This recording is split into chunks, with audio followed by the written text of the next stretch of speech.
అలాగునా ప్రకటించేవాడికి ఎన్నో శోధనలు ఉంటాయి. ప్రజల మధ్యలోకి వెళ్ళాలి, లోకస్తుల మధ్యలో తిరగాలి, ఆ లోకం తన మీద పడకుండా ఉండాలి.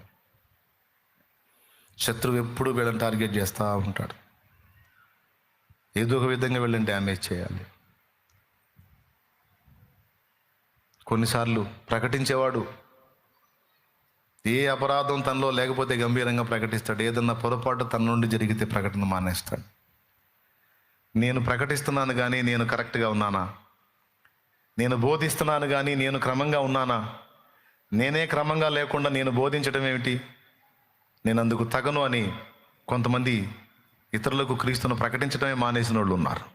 ఎందుకు? వాళ్ళ అపరాధంలో పడి, నేనే అపరాధం చేశాను, అపరాధిగా ఉన్నాను, ఇతరులకు ఆయన్ని పరిచయం చేసే హక్కు నాకు లేదని ఆత్మన్యూనత భావంలోకి వెళ్ళిపోయి దిగజారిపోయి సువార్త ప్రకటనను మానుకున్న వాళ్ళు ఉన్నారు. రకరకాలుగా దాడి, కుటుంబ